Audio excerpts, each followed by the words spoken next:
This is my Monday report, slightly delayed, recorded on Friday evening. Unfortunately, I wasn't feeling very well the first part of the week and wasn't able to do my Monday report on schedule, and I couldn't even manage to make the 24-hour postponement that I was promising. So I just want to focus really on one issue this week, and that is the Heritage Permits Review Subcommittee. They met on Tuesday evening here at City Hall to discuss, among other things, 27 Bold Street, which was really good. The owners of the building really seemed to be taking their heritage obligations seriously. There was a few questions from the committee, but generally, I don't detect any sense that these folks do not want to preserve that building. Contrast that, however, with the Hamilton Conservation Authority and their stewardship of the Hermitage ruins out in Ancaster. They essentially want to demolish the building, take it down to about 4 feet maximum, they said. 4 feet maximum, except for the main doorway, which they would go, I think, up to the top of the doorway, maybe even up to the second floor. But essentially reduce everything to a height of 4 feet, so essentially two reasons. One, so the people who might climb on the wall won't have far to drop, and therefore doesn't provide a liability, which I think is a dubious assumption. I think some of the members of the committee also felt it was a dubious assumption. And second, that the foundations, which are deteriorating, could support that without being required to reinforce it. Now the kicker here is that while they're planning to spend about $144,000 to roughly $200,000 to do this work, that is about the same amount of money that will cost them to demolish it. So from their perspective, they're not preserving anything. It's going to cost them $200,000 to demolish it, and it's going to cost them $200,000 to do what they're suggesting. So no sweat off their brow. That's not conservation work. Now, okay, we've seen lots of people come forward who don't value heritage, and that's become an issue. We've lost a lot of good buildings in the city.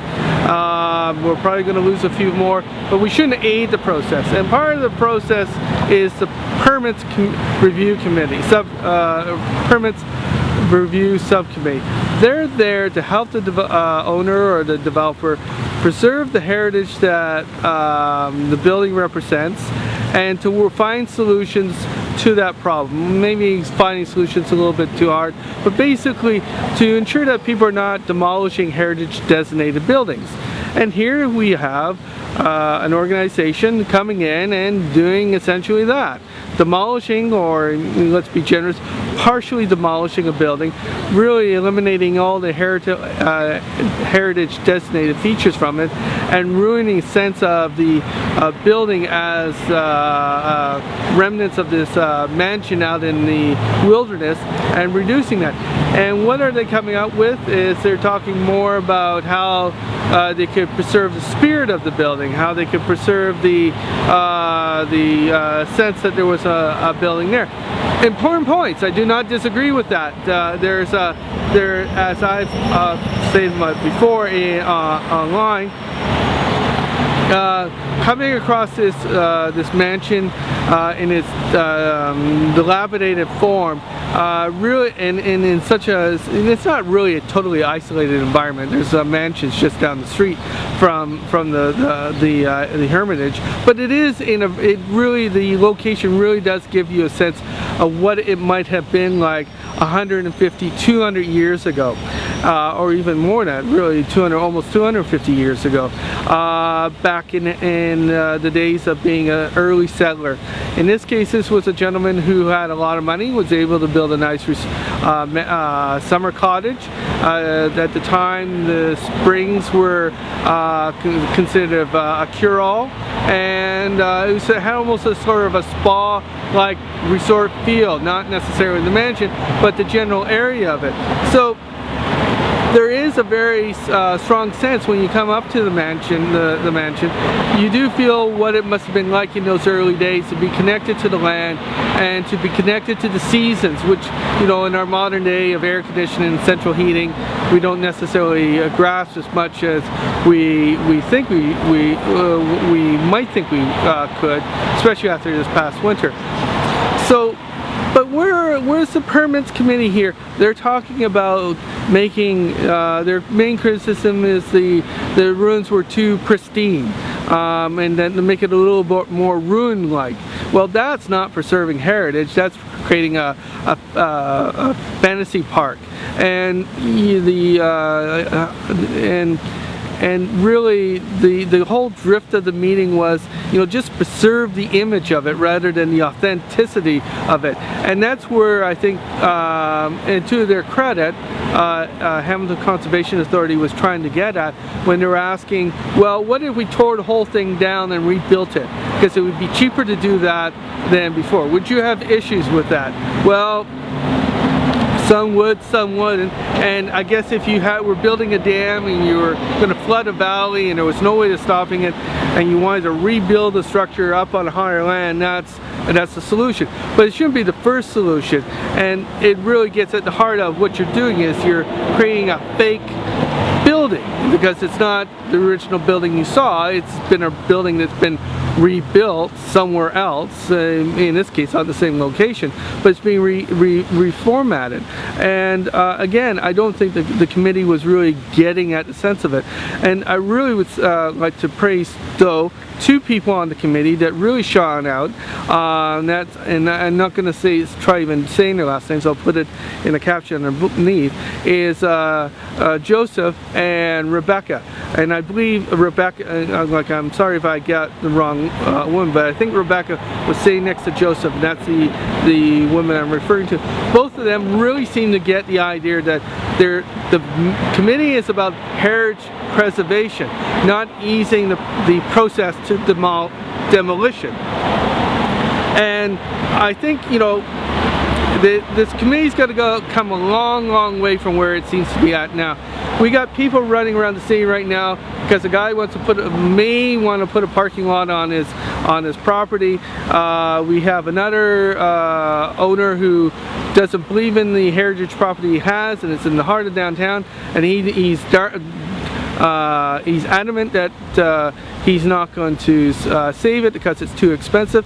And in both these cases, to the city's credit, they slapped heritage designations on the buildings to help preserve them. Well, if the first step of the process is the permit to make alterations, and your permits committee is not trying to recognize that the designation is there to help prevent demolition or to basically destroy the heritage value, then what's the purpose of the committee? Now, of course, this can always be bumped up to the heritage committee full, and then to planning and economic development, and then finally city council. So there's opportunities to reverse decisions made at the permits committee, but the permits committee is the one that's supposed to be negotiating with the developer or the owner over these properties in trying to save heritage properties.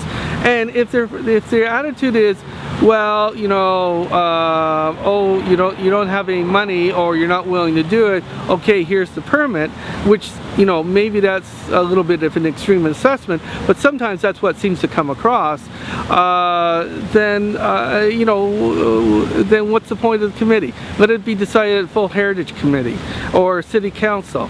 Like really, I think the you know, they're a committee of volunteers, and sorry, like, I've been on volunteer committees, and you know, you've got a range of experiences, range of knowledge, and you're doing it after your work and that sort of thing. So I want to respect the fact that these are volunteers from the community trying to put the input, and that's why they're so valuable. They are from the community, and they're volunteers, not politicians, and they're not city staffers. That's why they're there. But a little bit more commitment to the preservation of heritage would be welcomed in this role. Not leaving it necessarily to the politicians and the staff at the next level up. And there's community volunteers there as well. But, and at the end of the day, I don't want to say I don't want the politicians involved, because at the end of the day, those are the only people you can fire. You can't fire the volunteer, you can't fire the staff person.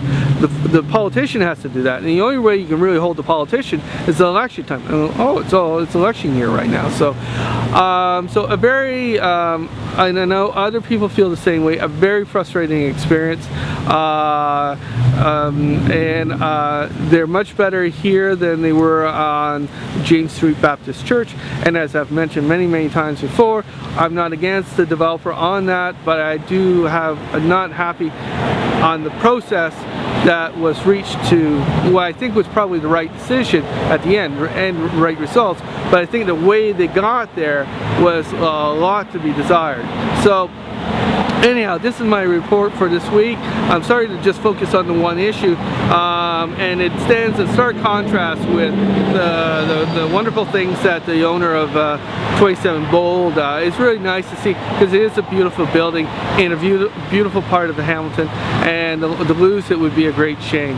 So again, this is a little bit longer than I wanted, but I think it's an important issue, and I hope that those of you who have been to the Hermitage ruins out in Ancaster, and those folks out in Ancaster, speak up and try to save some of your history, because at this point I haven't heard anyone from Ancaster actually say anything like the Better Business Bureau or the different heritage organizations for the city. I have not heard from them, so it's really